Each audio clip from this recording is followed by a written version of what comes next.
जी, अस्सलाम वालेकुम जी, मैं असगर चौधरी और इस वक्त मैं मौजूद हूँ हमारे आजम हॉस्पिटल दौरे के अंदर। और जिस तरह से पता है कि बिल्कुल चूंकि एक नवा हॉस्पिटल बनता एक दो त्रै रिपोर्ट्स आसे इस तो पहले से दसी चुकी हैं।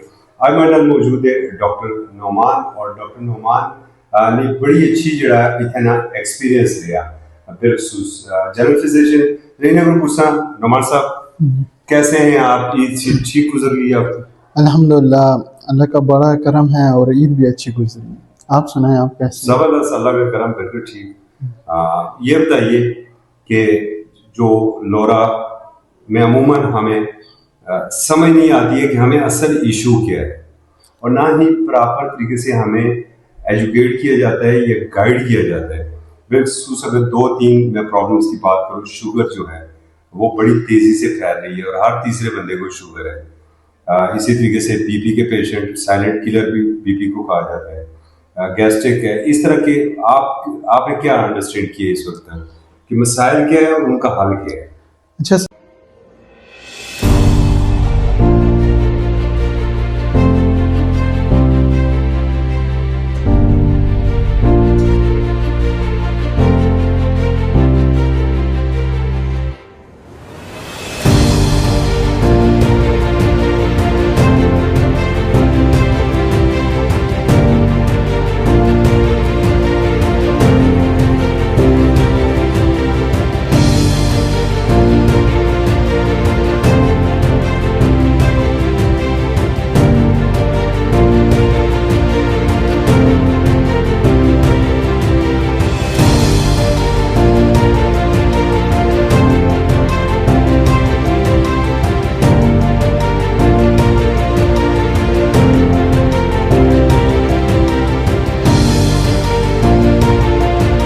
सबसे पहले जो मैंने ऑब्ज़र्व किया है, क्योंकि मेरे पास रोज़मर्रा के पेशेंट्स आ रहे होते हैं और मुख्तलिफ़ गाँव से आ रहे होते हैं, उसमें जो मैंने ऑब्ज़र्व किया है वो ये ऑब्ज़र्व किया है कि सबसे बड़ी जो जहाँ पे हमें नज़र आ रहा है कि इसको इम्प्रूव करना चाहिए, वहाँ है प्रॉपर एजुकेशन। ठीक है। लाइक किसी भी कोई भी डिजीज़ है, फॉर एग्ज़ाम्पल अगर वो डायबिटिक है या हमारे पास हाइपरटेंशन है, उसमें जब तक मरीज़ को एक प्रॉपर नॉलेज नहीं होगा कि उसको डिज़ीज़ कौन सी है, डिज़ीज़ उसकी जो है उसकी क्या फिजियोलॉजी है, उसको क्या क्या करना है, उसको अपना लाइफस्टाइल किस तरह मॉडिफाई करना है, किस तरह उसने उसकी मेडिकेशन लेनी है और किन किन चीज़ों से उसने अपने आप को बचाना है और कौन कौन सी चीज़ें पर अमल करना है। बिल्कुल सही। जरा थोड़ा सा एक तो आम फेम जबान में आप समझाइएगा कि जैसे शुगर है, जी। डायबिटीज को हम इसे शुगर कहेंगे ताकि आम बंदे को एक समझ आ जाए। अगर शुगर का एक मरीज है तो उसे क्या करना चाहिए? अच्छा, सबसे पहले तो जो शुगर का मरीज़ है उसको यही करना चाहिए कि अपनी बीमारी के मुतालिक सारी इन्फॉर्मेशन जिस भी एक डॉक्टर से वो इलाज करा रहा है, वो तहम्मुल से सारी इन्फॉर्मेशन उस डॉक्टर से ले।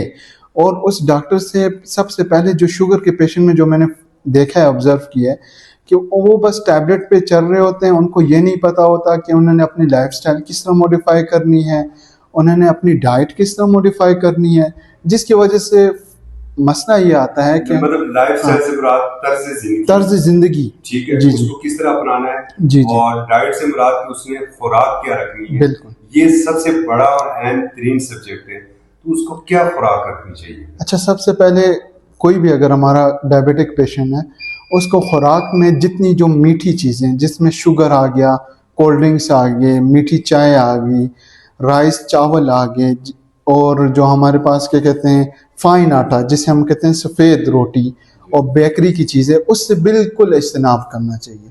क्यों? क्योंकि असल में मिथ ये है कि हमने चीनी का इस्तेमाल, हम लोग कहते हैं हमने नहीं करना, बाकी हम फाइन आटा का इस्तेमाल कर रहे होते हैं, बाकी बेकरी की चीज़ें खा रहे होते हैं, जिसकी वजह से हमारा शुगर कंट्रोल में नहीं होता। अच्छा, एक ये देखिए, अमूमन ये देखें कि आप जब एक शुगर के डॉक्टर के पास जाते हैं तो एक बड़ा सा थैला भर के आपको अद्वियात का देते हैं। जी। उन दवाइयों को हम किस तरह कंट्रोल कर सकते हैं? और ये आपने बड़ी अच्छी बात की है कि फाइन आटा, बेकरी आइटम्स हो गए, बेदरेग हम इसे खाते हैं और हम शायद कहते हैं कि शायद हमारी आखिरी खुराक है। जी। हालांकि इसके बजाय हम अपने आप को सब्जियों के ऊपर, सलाद के ऊपर भी तो मुंतकिल बिल्कुल। कर सकते हैं ना। बिल्कुल। देखिए बिल्कुल आपने बहुत अच्छी बात की है। जो मेन यही होता है, अगर आप अपने लाइफस्टाइल या तर्ज ज़िंदगी और डाइट को कंट्रोल करेंगे, तो जो आपको डॉक्टर इतनी बड़ी अद्वियात लिख रहा होता है, उसमें 80% कमी आ जाती है।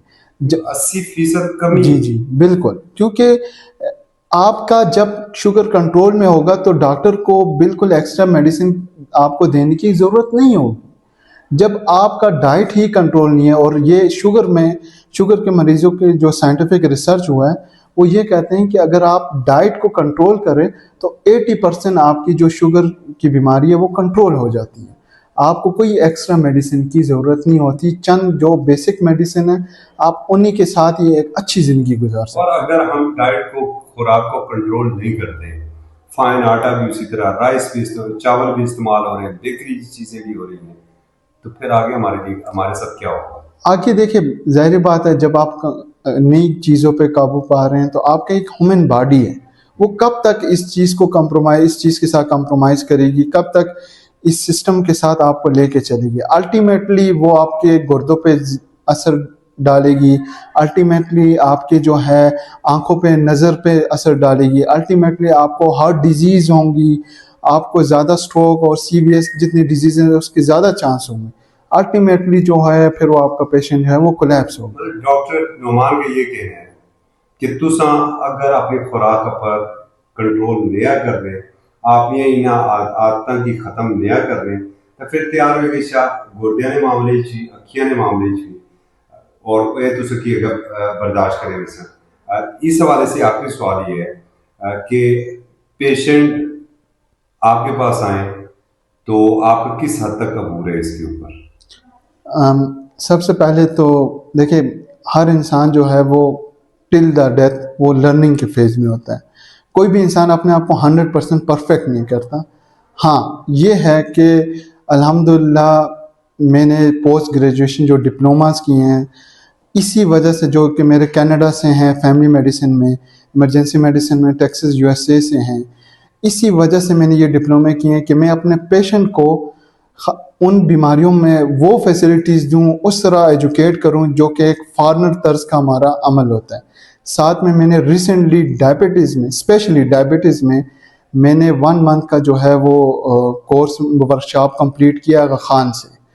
तो मैं तो इंशाल्लाह आपको गारंटी दे सकता हूँ कि इंशाल्लाह मेरे पास जो भी पेशेंट आएगा शुगर का, मैं उसको एटलीस्ट ये होगा कि मैं उसको एक सही ट्रैक पे लेके आ जाऊँगा और उसकी 80% दवाइयाँ कम कर दूँगा। हाँ इंशाल्लाह, ये तो बहुत ज़बरदस्त। डॉक्टर साहब, इसी से जुड़ता दूसरा साइलेंट किलर, ब्लड प्रेशर, इसकी वजूहत क्या है और इसके ऊपर काबू किस तरह पाया जा सकता है?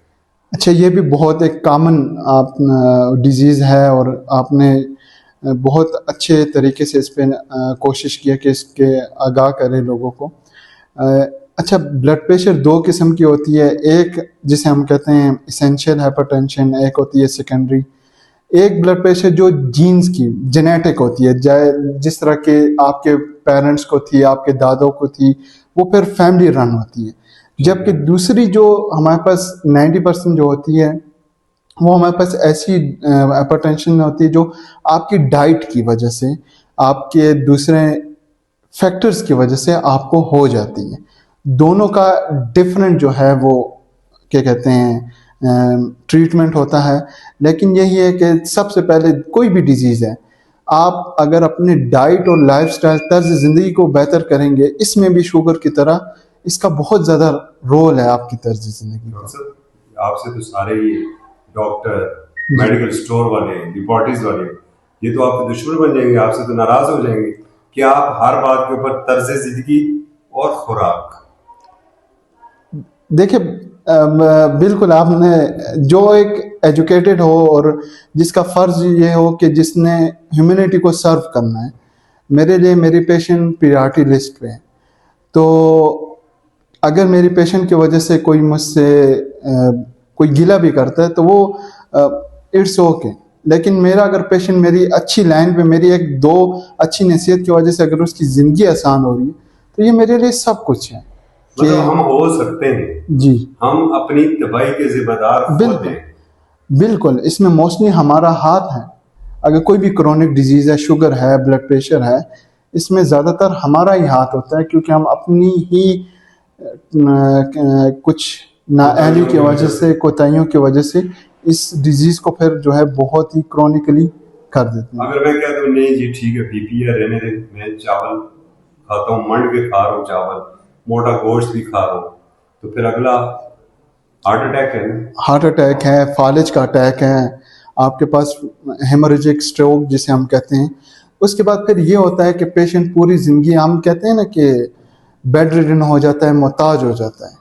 तो एक छोटी सी लापरवाही की वजह से, सिर्फ इस वजह से कि मैंने चावल खाने हैं या मुझे उसका टेस्ट चाहिए, उसकी लापरवाही की वजह से अगर हम पूरी ज़िंदगी मोहताज हो रहे हैं, मोहताज वाली ज़िंदगी गुजार रहे हैं, तो मेरे ख्याल में ये एक अक्लमंदी जो है उसकी बात नहीं है। कोशिश करें, अगर हम डाइट को कंट्रोल करें तो इस जैसे बड़ी चीज़ों से हम बच सकते हैं। बिल्कुल सही जी। डॉक्टर नोमान के साथ ये बहुत लंबा मौजू है और इसके ऊपर हम इंशाल्लाह कोशिश करेंगे कि आगे आने वाले दिनों में हम लाइव प्रोग्राम के अंदर कुछ सवाल भी ले सकें। अगर कोई पेशेंट है वो हमें उसका जवाब भी डॉक्टर नोमान वहाँ पर दे दे, वो अपनी प्रॉब्लम भी बता सके। ये इंशाल्लाह एक ज़रूर हम मैनेज करते हैं आने वाले दिनों में। एक आखिरी, अभी जैसे मैं बता चुका हूँ कि ये फील्ड बहुत वसी है और ये अभी हम उसे जैसे कहते हैं कूजे में दरिया बंद करने की कोशिश हम वो कर रहे हैं। गैस्ट्रिक के हवाले से आप जरा थोड़ा सा। अच्छा, गैस्ट्रिक जो मेरे ज़्यादातर आजकल पेशेंट्स आ रहे हैं, वो यही इनका इशू होता है कि डॉक्टर साहब मेरे मैदे में दर्द है, मुझे खट्टे डकार आ रहे हैं, या खाना खाने के बाद जो है मेरा पेट सूज जाता है, मेरा जो है मैदे का मसला बहुत ज़्यादा है, मुझे कब्ज़ है, या इस तरह की चीज़ें। फिर भी मैं ये चीज़ कहूँगा कि उसमें ज़्यादातर मैं ये देख रहा होता हूँ कि पेशेंट की तर्ज ज़िंदगी का बहुत ज़्यादा रोल होता है। हमारे गांव में, हमारे यहाँ पे रवाज क्या है कि हम बाज़ार आएंगे, हमने हाइजीन का ख्याल नहीं रखना, just for the sake of taste हमने पकोड़े भी खाने हैं, समोसे खाने हैं, ठीक है आप खाएं, लेकिन जब हाइजीनिक चीज़ें नहीं होंगी, आप सही तरह जो चीज़ होगी, जो हाइजीन नहीं होगी, आप जब उसको मैदे में डालेंगे, कब तक आपका मैदा बर्दाश्त करेगा?